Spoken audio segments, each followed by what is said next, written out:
Welcome to Mind Renovation Nation, brought to you by Red Maples, a real estate performance advisory service for small multifamily real estate investors. I'm Nathan Bush, and on each show I share lessons I've learned from my friends, mentors, and personal journey in real estate. I've designed each show to inspire, motivate, and equip you for your own investing path. In today's episode, I'm going to cover what's on my mind. Remember, if you're watching live, drop your questions in the comments and I'll get to as many as I can. Don't forget to subscribe to my YouTube channel for more actionable insights. Visit www.nathanbushmba.com for free resources to help you grow your real estate business. Now, on to the show. What is up, guys? Lately, I've been thinking a lot about the biggest gaps in real estate investing. What's working, what's broken, what the next big moves in real estate investing are going to be. These are the same things I've been working through, though, in my own business. And with high-level investors, I talk to about these things almost on a daily basis. So if you're in the trenches or growing your portfolio or scaling your business, today's episode is all for you. Now, I don't really have an agenda today, just some things that have been on my mind. I really just took some time to jot some notes down for you guys on things that have been on my mind so I can share with you some of the changes that I see coming. The first kind of thing that's been on my mind is if you have a property manager who actually helped you increase cash flow and assets that you valued instead of just maintaining property, how much would that be worth to you? How much would that be worth to you? That's the first thing that's been on my mind. Okay. Property managers, they're known to collect rent. They're not asset advisors. So I know that most small multifamily investors and larger multifamily investors, they can potentially outgrow their property manager because the property manager's job is to maintain. That's the property manager's job. What's been on my mind lately is the asset management aspect of real estate and how critical it is for our company, but all real estate investors, to constantly look for ways to grow and increase cash flow and increase property count.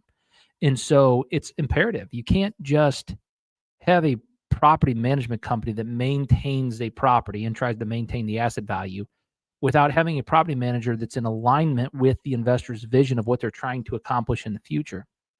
So it's one of those things that's been on my mind. It weighs heavily on me. A property manager's goal should be in alignment with the investor. They should have asset advisory understanding in order to help the asset managers hit their goal. And so if you've noticed, we've made pivots with the approach, and we talk about Red Maples being a real estate performance advisory service. And that's a big change that's going on in the market. You'll see this. Other organizations across the country will end up trying to mimic or copy the approach that we're taking with the performance advisory service because it's a new service. It's something that's not really offered in the marketplace. It's above and beyond property management service, but it's included in the way that we price things for property management. And so that's just one of those things that's been on my mind. Another thing that's been on my mind lately is this. If you're making decisions from memory instead of data, you don't own a business, you own a job. So if you're making your decisions from memory instead of data, you don't own a business, you own a job. Because it's a tool. These data tools are tools that we've been working hard to put in place for our real estate investors.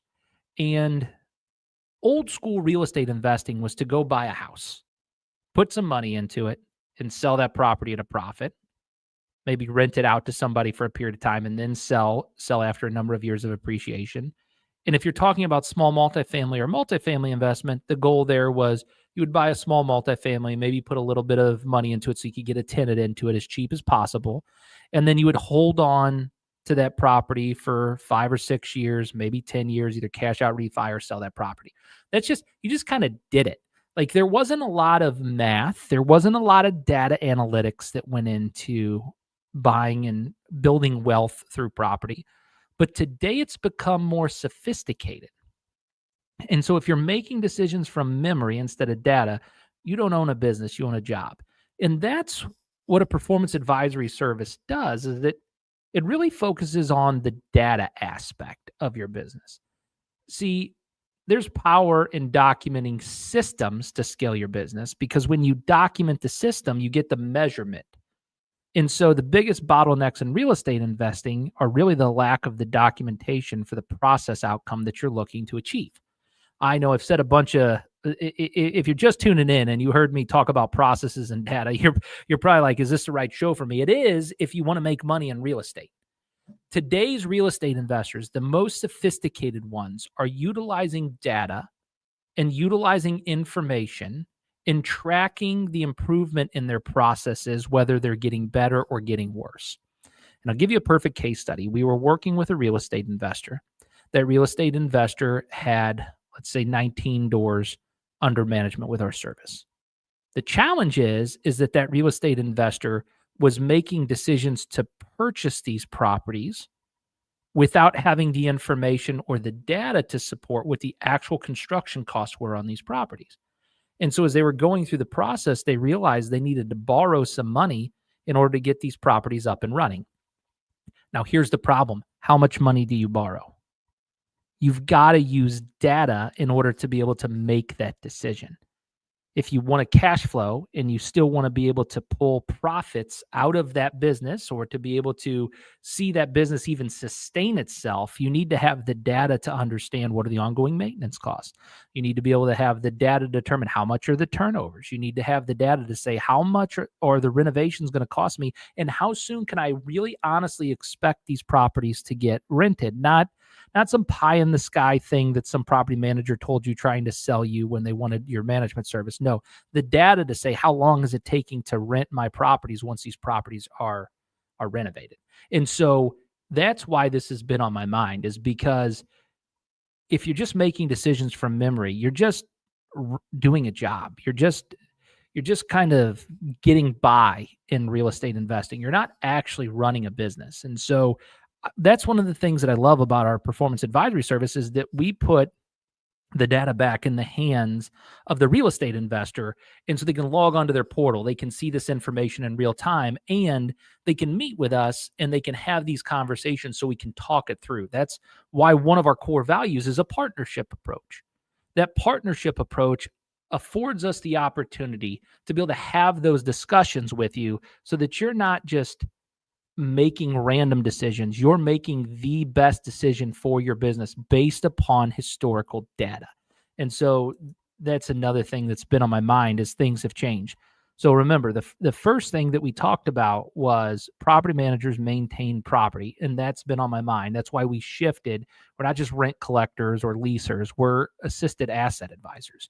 And so the next thing that was on my mind was this whole concept of making decisions in your business without systems and data. Like you can't do it. And that's why we've tightened these processes and procedures up within our business.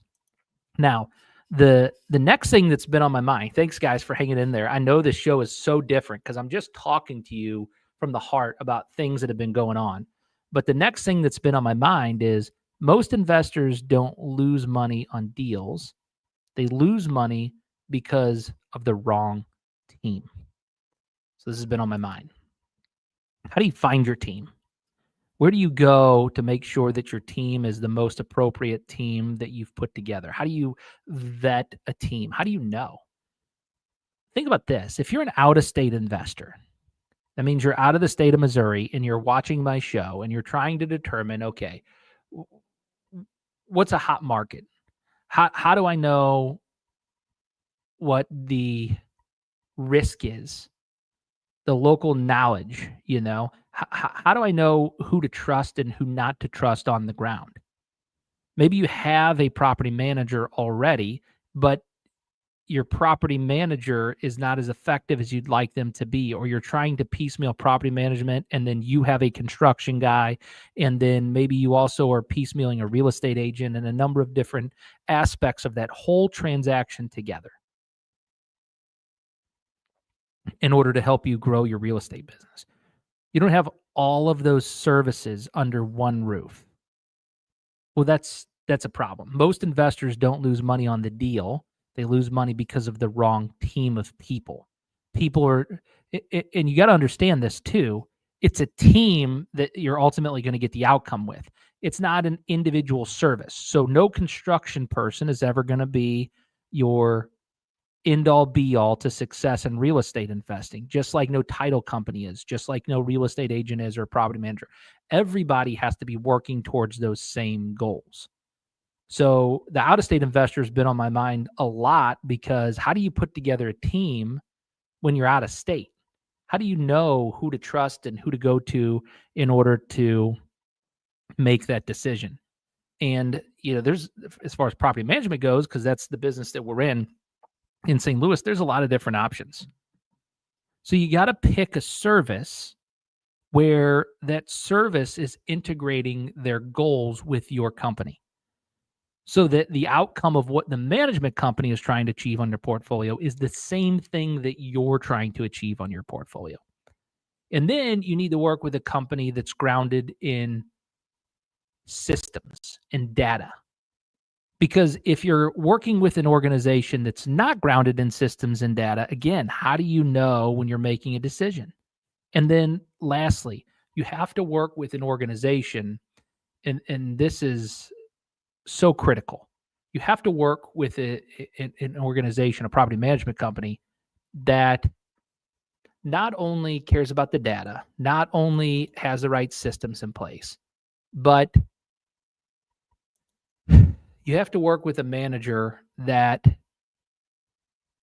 is working on increasing your cash flow because the management company oftentimes is just maintaining. And so if you don't do those critical pieces, if you don't fix the the team, if you don't fix the data and you don't fix the alignment of goals, you're not going to be as successful as your potential property actually could be. Okay. So then this has also been on my mind lately. Again, I just jotted down these things that have been on the top of my mind, and I just wanted to bring them to you. So your strategy should be a living thing. It evolves as the market moves. Okay. So where did this come from? Well, in a recent sermon from a pastor of ours, he said that your vision never changes, but your plans can change. And so I started thinking about that, and I thought that, your vision never changes to be a real estate investor, but sometimes your strategy should change. And it's important to work with an organization that's adaptable. You know, you got to know when to pivot. You got to know the differences between stubbornness and persistence in investing, and that's a strong balance. Stubbornness is not caring about what other people around you see or hear. It's not taking feedback into consideration. One of the things that I've learned over my career is that when you're working with a team of people, you always seek to understand and assume positive intent of the other person. Seeking to understand is the concept of not going in with assumptions that you know what the other person was thinking. And assuming positive intent means the person across from you didn't go into the deal or the transaction, the situation, to be mean or disrespectful or lazy or any of that type of stuff. The person on the other side went into the transaction with the best, most positive intent. And so if you can seek to understand and assume positive intent, the good news is you know then when to adapt your strategy. You're not being persistent in that situation. You're not being stubborn in that situation. You're being persistent to a specific outcome. A number of things have changed post 2024 in the market, the shifts that I've seen. If you're looking at just the St. Louis area, one of the hotbeds in St. Louis area has been the Tower Groves area. Okay. And you can tell a lot about who's investing and or where to invest and you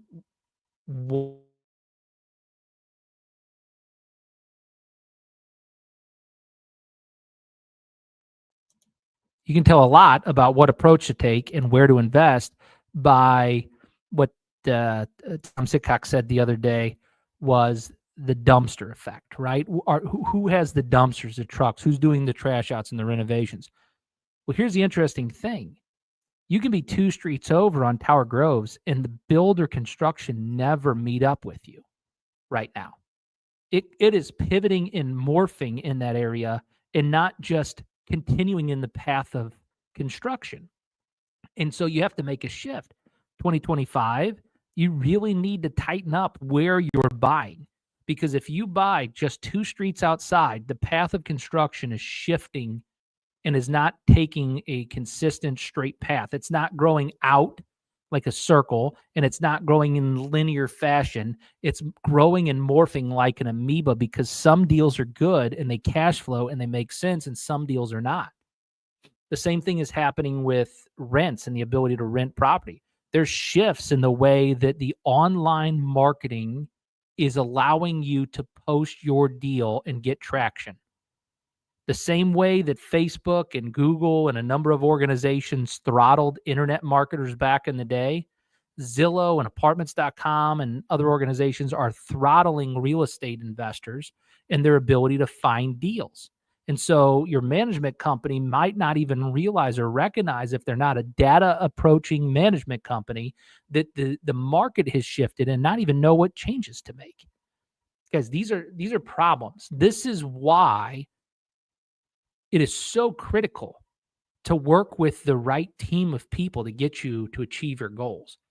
Post 2024, I'll tell you right now, finding good team members to work for your organization, it continues to be difficult because the country across the entire United States is raising minimum wage. So what that does is it makes it difficult to find people who are just above minimum wage, okay, who are getting a start in their life, who would be exceptional employees. Now you're having to pay them almost twice as much as what you would have before the raises in minimum wage across the United States. Why? Because they won't work for the wages because of inflation. They won't work for the wages that they need to be able to work for in order to fit a business model in St. Louis of boots on the ground. Well, think about this. Then what does that do to your construction costs? What does that do to the cost of acquisition of a property? You got to take these things into consideration, that there's adjustments that are happening post 2024. Yes, I know there's a new administration in. We have, a different leadership in our country. It doesn't change the fact of where we're at. And so what happened in 2024, you have to make pivots in 2025. I had a real estate investor tell me recently that they were going to utilize a different management company versus us, because this other management company apparently had thousands of Section 8 tenants ready to lease his building. In the kindest way I could say this, in the most prudent way I can be as a advisor, there are no real estate agents that have an entire thousands of Section 8 tenants getting ready to rent your building. That is not a true comment. Okay. There are thousands of Section 8 tenants, and Section 8 is still a viable program. We at Red Maple still utilize Section 8 when the voucher is available with the residents who are looking for our property. But that's the whole key, is that Section 8 tenants have to be looking for your property. And so you can market your Section 8 tenants. You can use affordablehousing.com to market to Section 8 tenants like we do. But that doesn't mean that you're going to have thousands of Section 8 tenants lined up to lease any one specific property. And so while in 2010, Section 8 was so prevalent and there were no houses for people on vouchers, today, I'm not saying that they have a complete thorough pick of any home that they want on a voucher, but there's a lot more options for people on vouchers today. And a lot of those people back in 2009 and 10 and 11 that needed placement of vouchers, a lot of them have found placement of vouchers. And so 2025 is just different. And you got to know your stuff. You got to know what's going on in the market that you're investing in. And so I want to be available and a resource for these out-of-state investors, and know that it's okay to change your strategy. It's okay to pivot in 2025. Now, one of the other things that's been on my mind, I see a lot of real estate investors struggling with marketing, not because they're bad at sales, but because they don't understand how to connect and deliver real value. The real estate marketing battle, connection and value. Connection and value. Your ability to connect with other people. If you live in California or you live in uh, Nevada, Ohio, you live in Florida, New York, and you're trying to invest in St. Louis, how do you connect with the right people to be able to buy good deals? How do you connect with the right people in order to be able to maintain and manage the cash flow on those properties? You got to have somebody who's integrated in that community of investors and resources in order to be a resource for you, an extension of you, doing connections, introducing you to people. I see a lot of real estate investors struggling with their marketing, a lot of them. The most overlooked marketing asset for investors and agents is relationship. Is relationship. What are you doing to make those connections? Are you flying to St. Louis and joining different meetup groups? Are you trying to connect with people out of state online and build relationships and have conversations for when the need arises? One of the things that I am working hard at doing over the next 12 months is building relationships in Facebook groups online with investors who are out of state of Missouri. So people who have groups in California or people who have groups in Florida, I'm joining their online Facebook community and I'm looking to connect with people and add value to their life. Not spam people, not, direct market somebody or solicit them. How can I add value to their life? Do they have a real estate question that I have dealt with in Missouri that I can give them help with, support to, solutions for? That's what I'm looking to do. And if I can connect with those people online, the ultimate long-term goal is that those people understand that I'm providing value and they might see the value in having a deeper relationship with me if they need management in St. Louis. But what are you doing as a marketing strategy as an investor in order to connect with out-of-state people yourself? One of the things that's actually working right now to attract off-market deals is the concept of wholesalers. Okay. Wholesalers have been around for a long time. If you don't know what wholesaling is, if this is the first time you're joining my show or you've never been a part of the real estate community and you're watching for the first time, a wholesaler will go get a property under contract like they're going to buy it and then turn around and sell it to a real estate investor. Now, how they got the property under contract, that's what the investor needs to be looking at. That's how the real estate investor can ultimately grow off market deals. Did that wholesaler send out postcards? Did that wholesaler build up a database of real estate investors that they constantly market to that they're looking to buy property from? Did that wholesaler go out of their way in order to attend meetup groups and different things that are local in the community? Did that wholesaler not only have an email list, but does that wholesaler have a text list? Is that wholesaler utilizing marketing funnels and different lead generation strategies in order to bring in deals? If the wholesaler can do it, as a buyer, you can do it as well. And if you're not doing that, then you're having difficulty connecting with people and delivering real value. Because the tool that I just shared with you is not how you connect, and that's not how you deliver real value.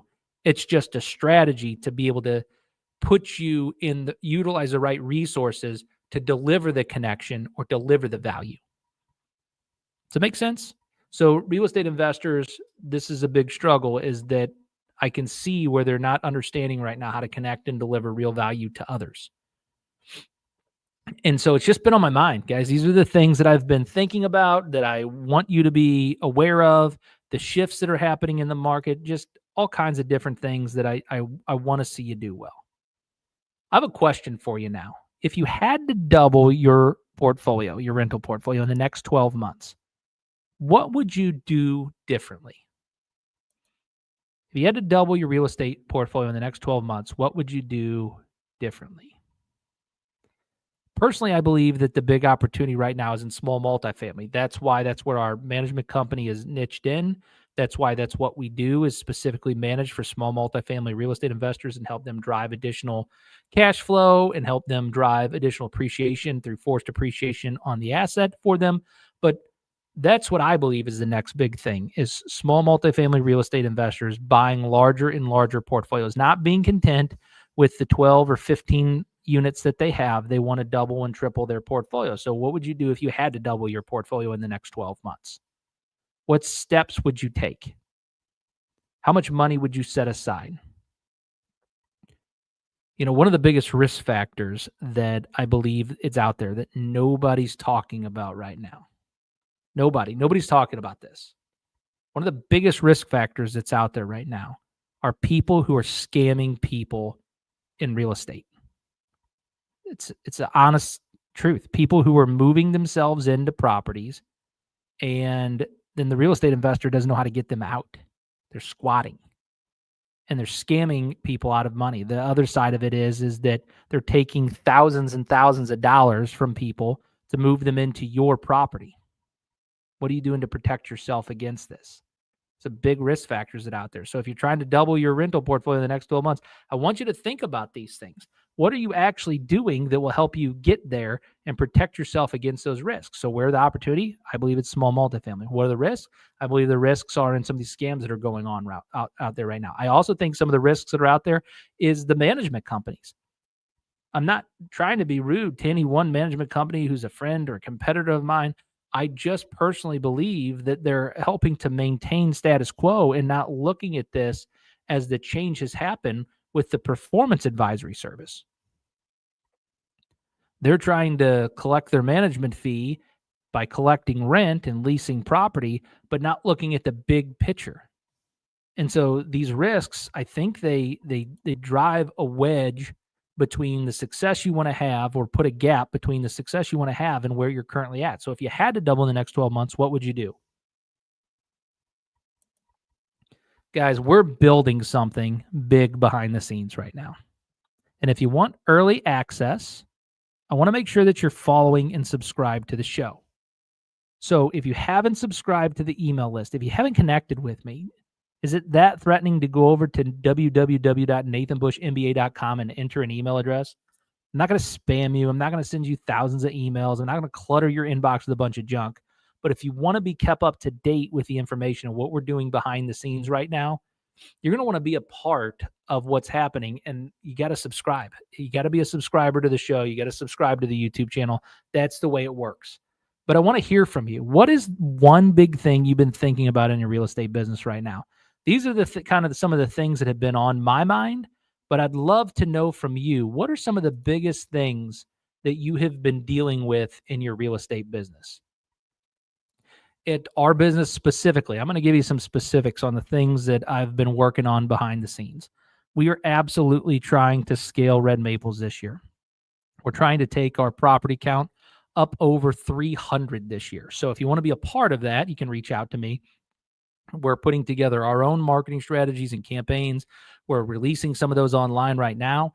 If you like our Facebook page right now and you share posts, you're entered into a contest right now, and you can win a copy of my book, The Caesar Method. If you want to know how to achieve rapid strategic growth, I write all about it in The Caesar Method. Just share or tag friends who might likely need management services to our Facebook page. So that's one thing you can do right now, right away. And that's one of the marketing things that we've put in place to help us reach the goal of over 300 doors. Another thing that I've been working on lately that's been on my mind is finding the right markets for me to personally invest in. I've been doing some market evaluation, looking for high potential real estate opportunities. And I've been considering the visible and invisible factors that determine on whether it would be a good investment for me to invest in. I'm also making some determinations right now as I really go through and do some self-searching about raising capital and structure of investments with people that I know. Now, if I know you, that's great. If I don't know you online, this doesn't apply to you at all. But if I know you and we have a relationship, I'm trying to think about what is the best way to raise capital to be able to purchase some of the small multifamily deals that we see come across the table. And along that same lines, I've been thinking about the 35 red flags. So I wrote a book. I was going to release the book, but I deleted the book about the red flags in real estate investing. The reason I deleted the book and started over is it wasn't good. I didn't want to put out garbage into the marketplace. I wanted to put out something that would be of value to people.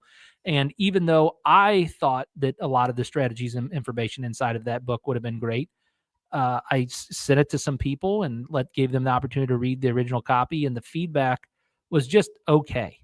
You ever did something in your life where the feedback was just okay? It wasn't something that you wanted to get excited about. Well, that happened when I wrote the initial 35 red flags book. And so I started over. I'm still working on it. It's been on my mind. I've been fine tuning it, trying to figure out, what makes things deceptive before you buy them and all of that type of stuff. I've been interviewing lots of real estate investors. So that's been on my mind. Something else that's been on my mind lately. So I'm trying to build thought leadership in the real estate industry. You guys know, because you're watching this podcast, I have the Mind Renovation Nation podcast, but I've been looking for speaking engagements this year. I'd like to do maybe 4 or 5 speaking engagements this year where I can help position myself as an authority in the real estate space. You guys know the type of content that I put out. And so I'm looking at this kind of investing advice, strategy kind of thing that I've been talking about, where I can use the Caesar method framework, market evaluation, and property management strategies that I've been talking to you guys about for a couple years now. So that's been on my mind. I'm working to build and find places to speak. One of the other things that's been on my mind is the thought process of creating my own maybe meetup group. I haven't done it yet. It's been a thought on my mind. I'd like to be able to connect with people who run meetup groups and kind of get your strategies and see what works and what didn't work. And I'd love to be able to pick your brain about that. So that's been on my mind, is working with these different meetup groups. Another thing that's been on my mind lately is optimizing our current discovery process. So I've been looking at building a tool that whenever I have initial conversations with investors, I can kind of go through and do an overall strategy assessment and document the information so that when we do our annual review with the investor, we can see if the strategies are still in alignment, if we're reaching the goals, needs, and expectations that an investor laid out. So I've been working on building a tool behind the scenes that I can just fill the information in and document as we're having conversations. So that's another thing that's been on my mind. And then lastly, the last thing that's been on my mind, and I've been working hard at this, for those of you that are real estate agents and you are in my network and you know me, I'm working on a podcast, a new one. It'll be in addition to Mind Renovation Nation, called The Climb. And so my goal with The Climb is to introduce real estate agents to other top producing real estate agents, where we can expand network and build some tool strategies, ideas for new real estate agents, and also top performing real estate agents, where I go right alongside you as the audience and I learn how do you become a top producing real estate agent. So that's the Climb podcast, and I have been working on that behind the scenes. If you're a real estate agent and you would like an invite to the Facebook group, you can reach out to me about that. So those are the things that have been on my mind. One time I took a trip with my dad to Montauk, and we went fishing. And the crazy part about this trip to Montauk was, has there ever been a song that every time you hear that song, it reminds you of a trip? Well, for me, it's More Than a Feeling by Boston. That was the song that my dad was listening to as we took this trip and we went to Montauk to go fishing. And what was crazy about this trip was, when we went on this trip, I learned that in the morning, we used one kind of bait. In the afternoon, we used another kind of bait. In the mid to late evening, we used a different kind of bait. And in the evening, we used a different kind of bait. And sometimes we changed lures throughout that trip. I remember we changed lures a number of different times. The show today is to share with you all of the different opportunities for you to be able to connect. Very similar to the fishing lure story that I just told you. the resources are there so that we can connect. I want to add value to your life. I want to be that voice inside your life that you listen to that helps you on your real estate investing journey. And so this show today was to help you understand all of the different tools, tips, ideas that we have going on right now behind the scenes to help you achieve your goals. I want to always remain transparent, and I always want to remain in such a way and work with you in such a way that I lead with honesty and integrity and transparency. And so, as part of our doing the right thing message, and seeking the truth, we wanted to give you some tools and resources of what was going on behind the scenes at our organization today and things that have just been on my mind. Real estate is changing. Investors who stay ahead of the ones who think critically, adapt fast, and surround themselves with the right people, guys. If this show today resonated with you, make sure you're locked into what we're doing next. And that, Renovation Nation, brings us to the end of another episode. I'm Nathan Bush on your guide. I'm your guide on this real estate journey of business growth. Remember, just like plants need the right air, soil, and care, our minds need the right environment to build a life of purpose, passion, and growth.